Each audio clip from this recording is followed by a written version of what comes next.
संसार की सभी चीजें शब्द धुन और आत्मा के सिवाय सब की सब कूड़ हैं और नाशवान हैं।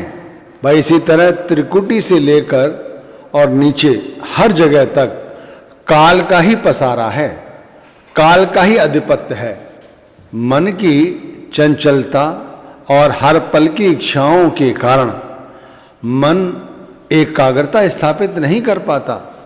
शुरुआत संत भीखा जी के उपदेश से करते हैं। आप कहते हैं, मन तुम राम न भजहु सवेरो, पहर दोपहर तीसरे पहरे होई होई जात अवेरो। मन तुम राम न भजहु सवेरो। थोड़ी देर के लिए अपने आप को, अपने मन को गैर जरूरी कामों और बंधनों से हटाकर थोड़ी देर के लिए सत्संग से जोड़ो। भाई मन का काम है सोचना, वो तो सोचेगा, वो उन बातों के बारे में अधिक सोचता है जिससे हमारा कुछ लेना देना नहीं होता।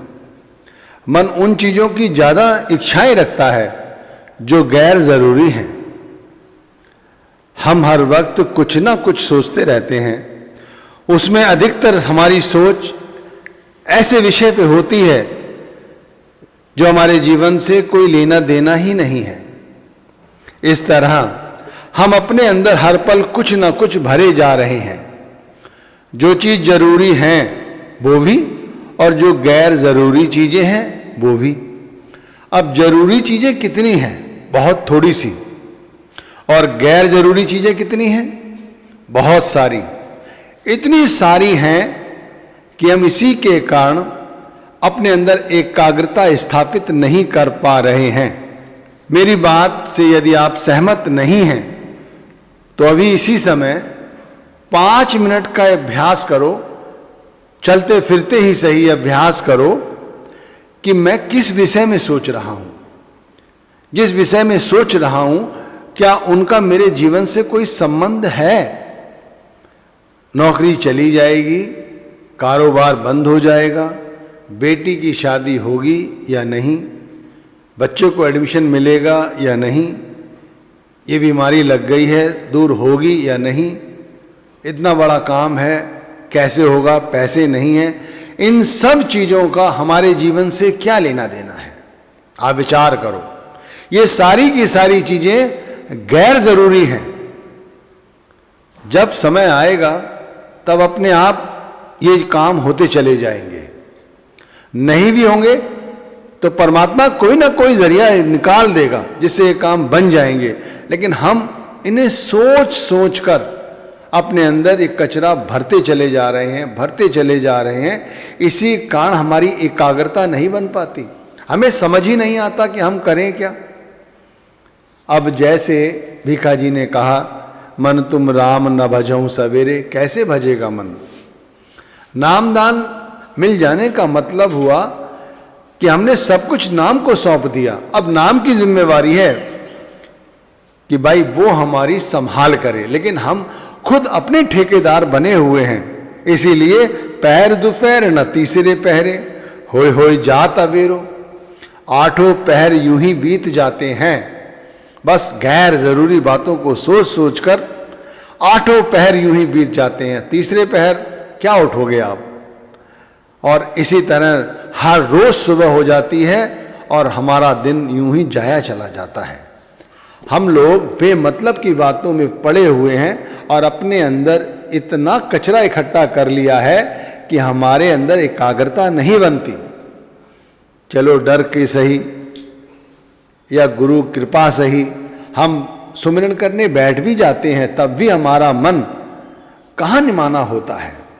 फिर वो इन्हीं बातों को सोचता है। अब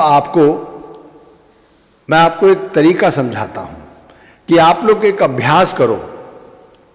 इसी समय से एक अभ्यास ये करो कि जो गैर जरूरी चीजें हैं उनके बारे में नहीं सोचेंगे।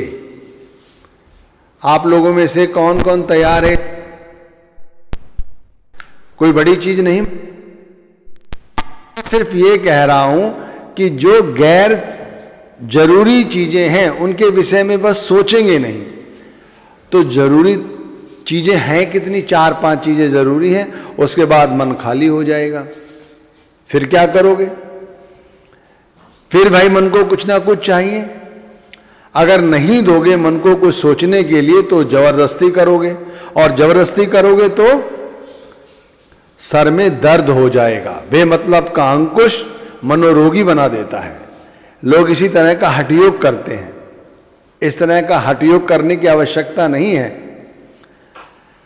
हमें अपने मन को गैर जरूरी सोच से हटाना है और जो जरूरी चीजें हैं उनके विषय में सोचना है, और जो शेष समय बचे उसे कहाँ लगाना है, इस चीज पर ध्यान रखो।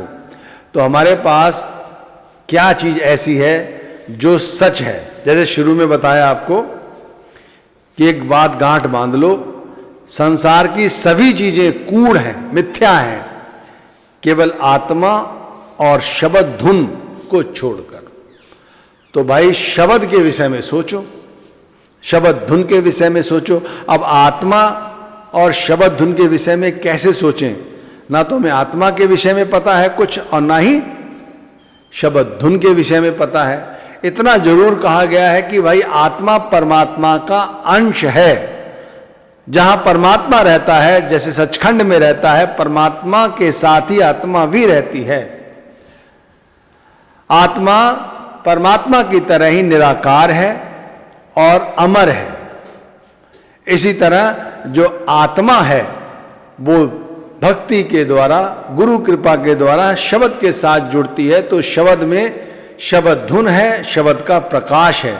अब आत्मा और परमात्मा के विषय में व्यक्ति तभी कुछ सोच सकता है जब उसे ज्ञात हो।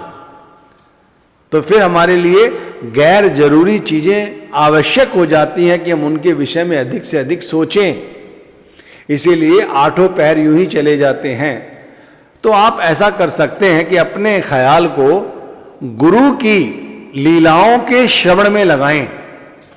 अगर सोचना ही है तो गुरु की कथाओं के विषय में सोचें कि गुरु ने कैसे कल्याण किए हैं लोगों के, कैसे कैसे दुख दूर किए हैं।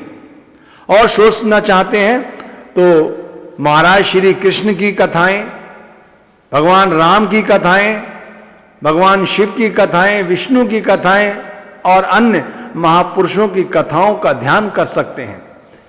नवदा भक्ति में इस तरह की भक्ति को भी महत्व दिया गया है। तो आप इस तरह से गैर जरूरी चीजें जो हम सोच रहे हैं उनसे अपने ख्याल को दूर हटा सकते हैं। बेमतलब का कचरा जो हम भर रहे हैं उससे अपने आप को दूर कर सकते हैं।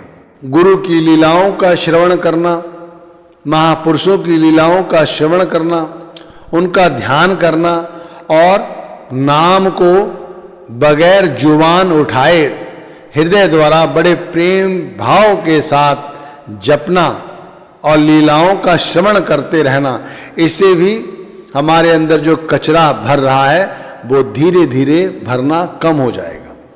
और जो भरा हुआ है पहले से वो अपने आप निकलना शुरू हो जाएगा। बेमतलब की सोच से बचेंगे और अच्छी चीजें अंदर प्रवेश होंगी। यदि आप ऐसा करने में कामयाब हो गए तो मन धीरे धीरे स्थिर होने लगता है। देखो, महापुरुषों का संग, महापुरुषों का ध्यान हमारी त्रिकुटी पर हमारे ध्यान को एकाग्र करता है। आप गुरु का ध्यान करते हो, गुरु भी महापुरुष हैं, पूर्ण पुरुष हैं, उनका ध्यान करते हो तब त्रिकुटी पर हमारा ध्यान जमने लगता है।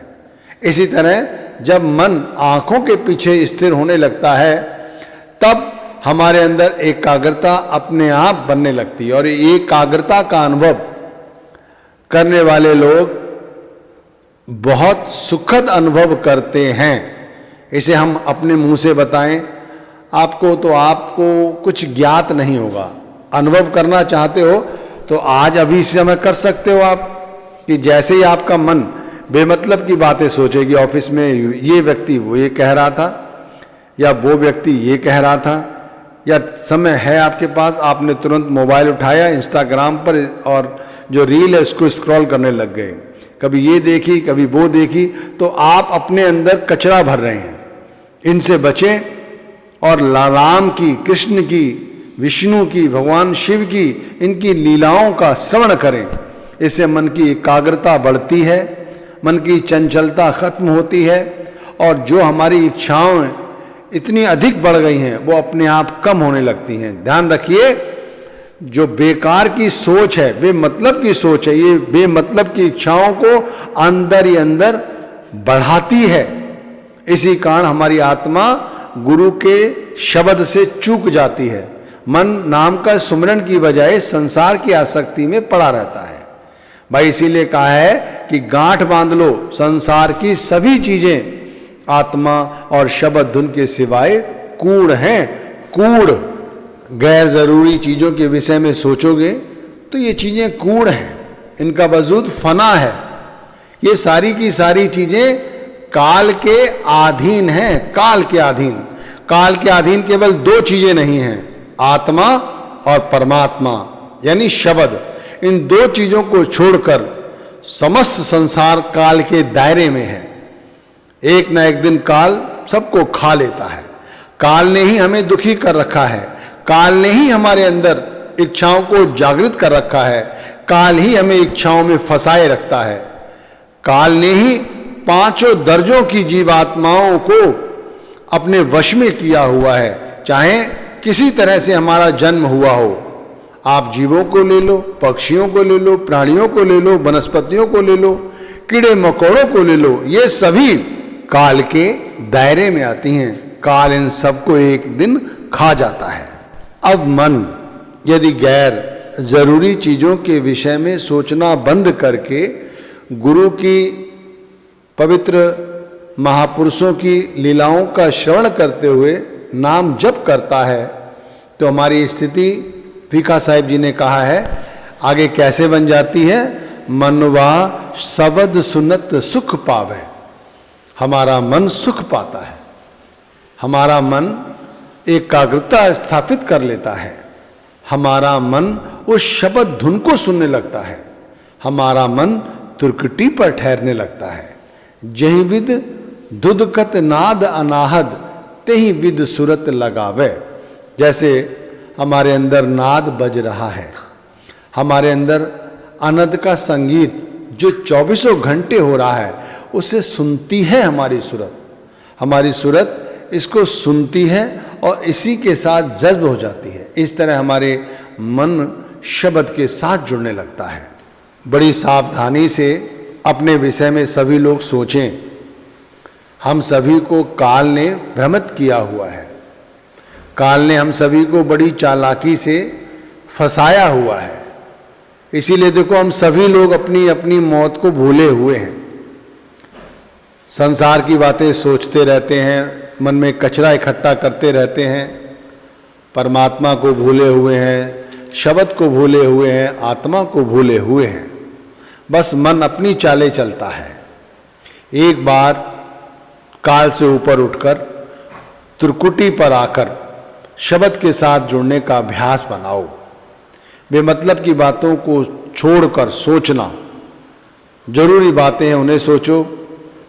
गुरु की लीलाओं का श्रवण करते हुए, महापुरुषों के विषय में ध्यान करते हुए शब्द के साथ जुड़े रहो। अजप्पा जाप जपना है, बड़े प्रेम प्यार के साथ जपना है, अपनी आत्मा को शब्द के साथ लीन करना है।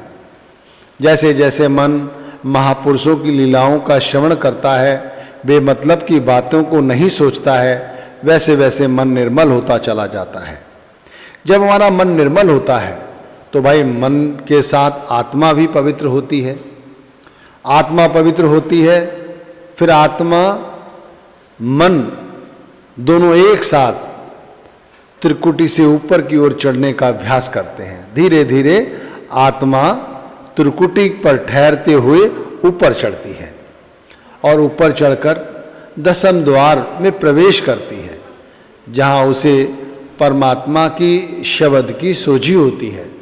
दसम द्वार, जिसे भंवर गुफा भी कहा जाता है, इसमें प्रवेश मन को नहीं मिलता, आत्मा को मिलता है। वो भी शब्द स्वरूपी आत्मा जो शब्द में समा चुकी है। तो इस तरह हमें अपनी बैठक बनानी